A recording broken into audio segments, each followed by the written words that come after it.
Bonjour mes amis d'amour, j'espère que vous allez bien. Je me suis munie d'un micro.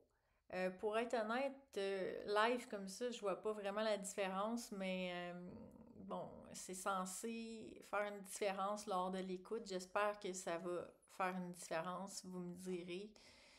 Sinon, j'essaierai d'arranger ça. Je suis pas super technologique, là, moi. Là, je me sentais un peu coupable, ce qui va à l'encontre des enseignements que je partage, mais j'avais dit que je reviendrais rapidement. Suite à la vidéo, est-ce qu'il va arriver quelque chose de grave? Vidéo que je vous suggère fortement de regarder si vous ne l'avez pas déjà fait, parce que la suite, elle est là, parce que c'était une femme qui m'avait demandé de faire une canalisation, une guidance pour elle avec ses guides. Et elle avait trois questions. Et comme c'est vraiment beaucoup de pages, j'ai commencé par la 1. Là, je suis rendue à la question 2, qui relate un petit peu avec la question 1.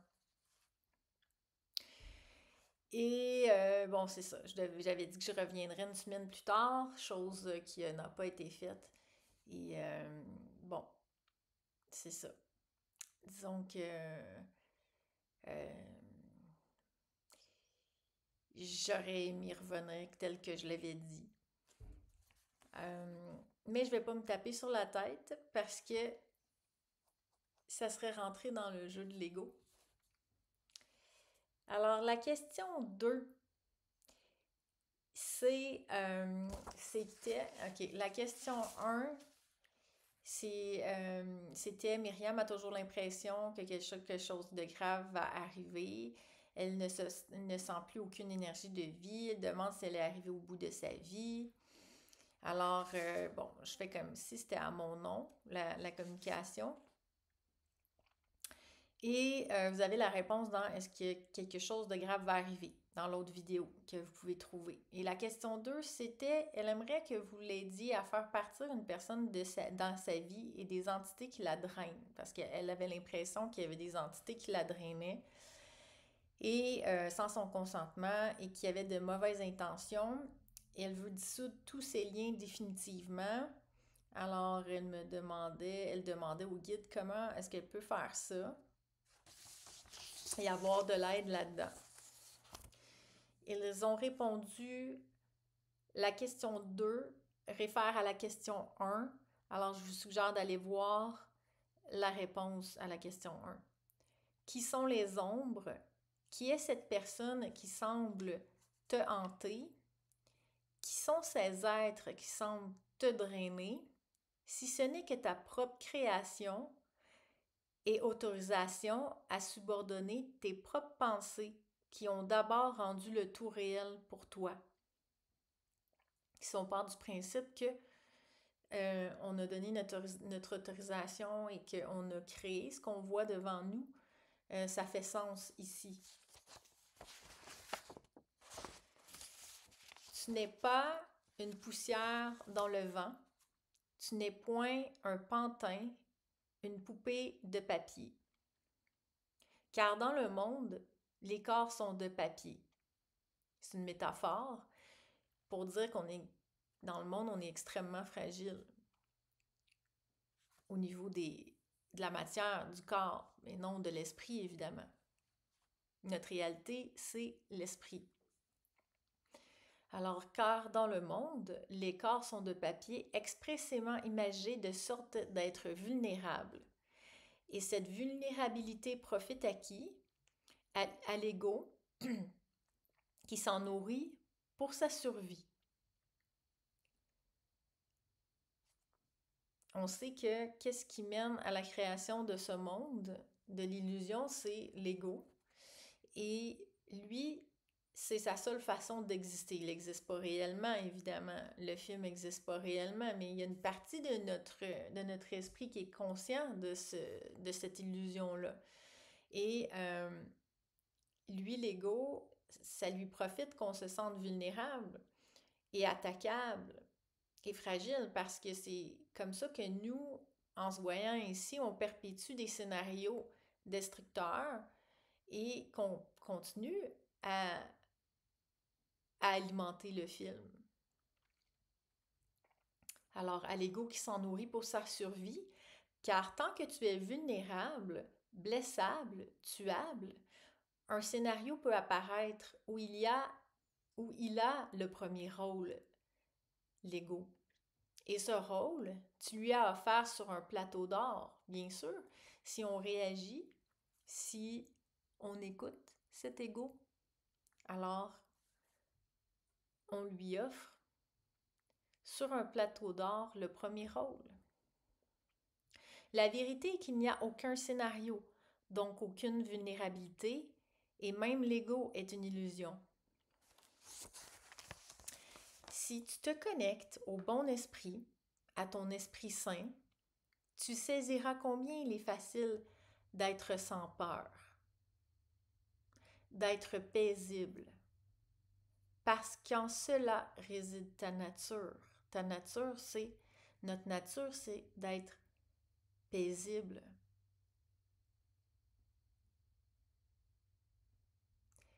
C'est d'être la joie, l'amour. C'est ça notre vraie nature. Puis au moment où je prononce ces mots, vous entrez en contact avec votre nature. Vous la méditez, vous pouvez la ressentir. Moi, c'est ce que ça me fait en ce moment, de faire ça.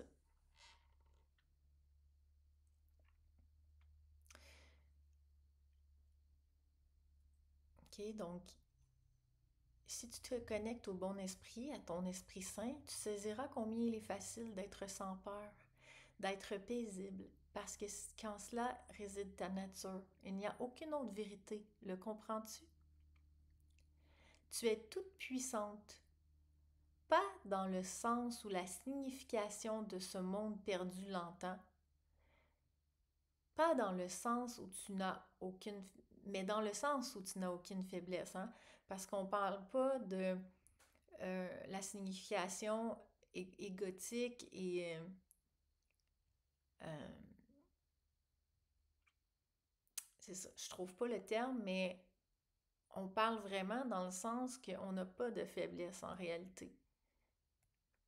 Un esprit, c'est abstrait, c'est pas tangible, c'est pas de la matière, donc c'est pas attaquable.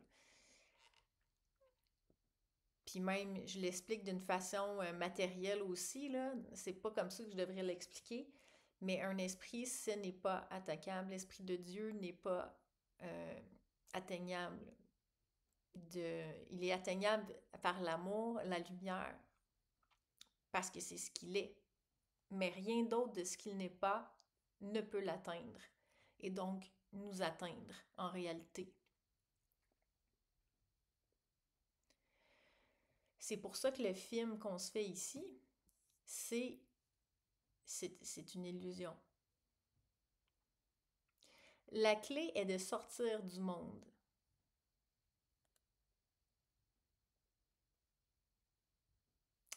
Tu es la création et ainsi tu crées. Et ceci au nom du Créateur, qui n'est que pur amour.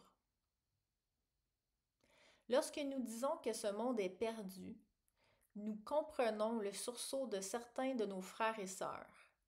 Mais la vérité est que ce monde a perduré dans la noblesse aucune, dans le dessein de la haine et l'allégeance à la mort depuis des éons, et même des mesures dont vous ne connaissez point l'étendue. Là, ils veulent dire même des temps euh, mesurables dont on ne connaît pas l'étendue, ça fait très, très, très longtemps. Sans jamais atteindre même le reflet du royaume de Dieu.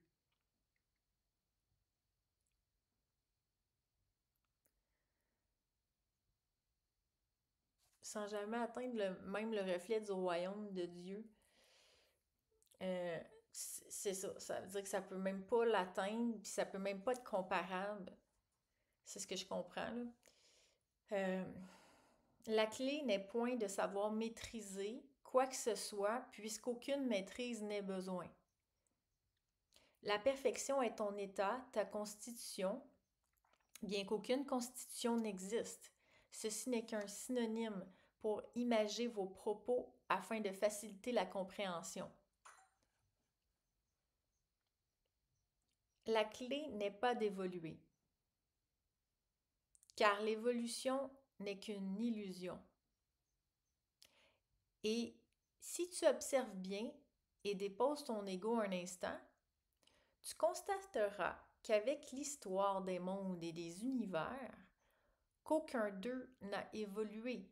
Aucun des mondes et des univers n'a évolué. Et là, ça peut faire réagir parce qu'on se dit, ben oui, il y a des êtres sur d'autres planètes qui sont beaucoup plus évolués que nous, qui sont plus avancés, qui sont plus... euh, c'est ça, qui ont plus de facilité avec le pardon, qui ont des peuples qui sont plus sains, plus sages, en paix. Mais ils vont expliquer qu'est-ce qu'ils veulent dire ici.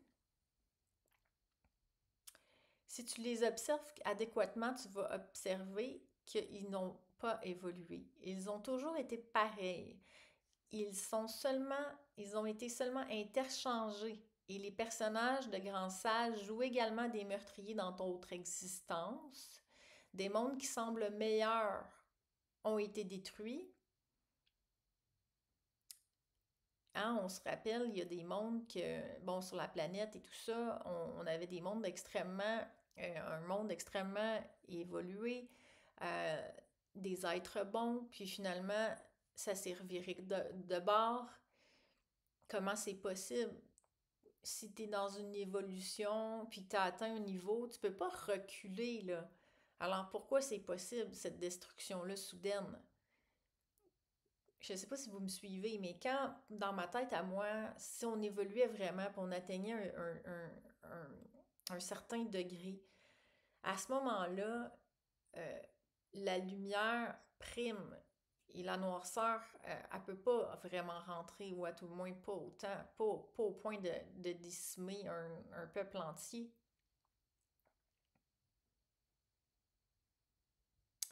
Des mondes qui semblent meilleurs ont été détruits et modifiés afin d'accueillir l'horreur et vice-versa. Et cela continue dans une illusion que des échelons doivent être complétés. Il y a une illusion que des échelons doivent être complétés. Et ça fait sentir beaucoup de culpabilité aux gens, dont moi-même. Quand je suis pas capable d'être patiente, quand je me mets en colère, ah ben tabarouette, je me sens coupable, tu sais, c'est le premier réflexe, la culpabilité. Mais ensuite, on se replace et on fait juste ajuster. Mais la spiritualité est une illusion, bien qu'elle puisse être un outil lorsqu'elle passe par le Saint-Esprit. OK, la seule chose qui soit véritable en tant qu'effet évolutif, là, en tant que donnée de gradation, est le fait qu'il est possible de s'éveiller de l'illusion et que dans chacune de tes vies, le scénario sera ajusté à ton éveil. Ça, ils en parlent dans Et l'univers disparaîtra de Gary Renard. OK? Le scénario sera ajusté à ton éveil, mais ce n'est point le scénario. Encore moins le monde qui change, mais ton esprit qui se souvient de qui il est. Donc, à un moment donné, tu vas arrêter de jouer un meurtrier ou quelqu'un qui se fait battre et tout ça. Parce que oui, tu vas te souvenir, l'éveil, c'est d'enlever les couches d'oignon. C'est de se souvenir vraiment, ah ok, ça c'est une illusion, là, c'est un film. Puis moi, je suis toujours avec Dieu, je suis la source. Je me suis imaginé tout ça. C'est ça le vrai éveil. Puis c'est ça qu'on peut nuancer puis dire que c'est comme une évolution. C'est la seule chose, mais pas dans le scénario. Alors, euh, effectivement, euh, ça va ajuster nécessairement. Si tu te réveilles, tu te rappelles de toi, tu te rappelles que c'est une illusion, tu vas arrêter d'attirer des choses désagréable jusqu'à temps que tu partes d'ici. Là. Ben, en fait, c'est pas que tu pars d'ici parce que c'est pas un vrai endroit. C'est juste que tu vas juste te réveiller puis ça va finir là. Est-ce que c'est clair? Bon.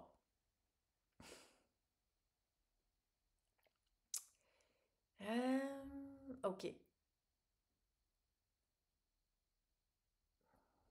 J'ai terminé ce petit paragraphe-là et on achève.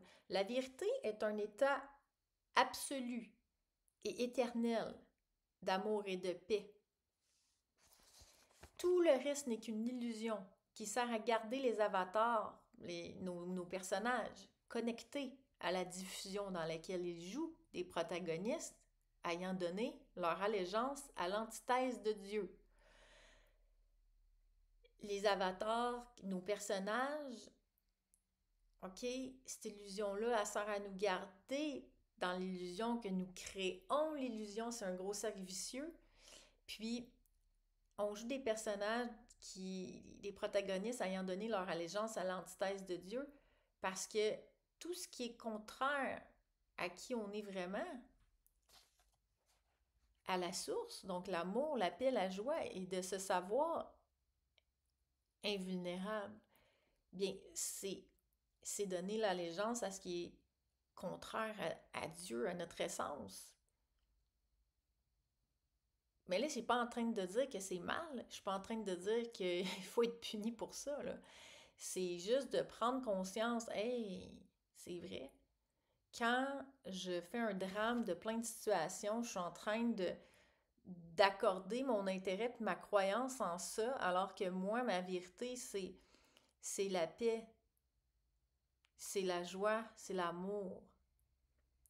Tu sais, ça peut être vraiment facile à faire, à dire plutôt, mais euh, ça peut prendre un certain temps, ça peut prendre quelques reprises, mais je pense qu'en chaque situation, on est capable de les voir, de les observer autrement. Et c'est ça, de vraiment, OK, bon, je perds quelqu'un dans ma vie, j'ai un travail que ça va pas, mais il y a tout le temps une façon de, de, de, de se rappeler que c'est une illusion, que c'est pas vrai, puis de revenir à notre paix.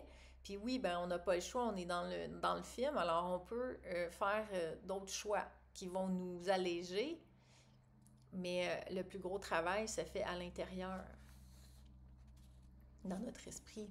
Dans quel esprit on choisit d'observer la scène, avec lequel l'ego ou notre esprit qui se souvient.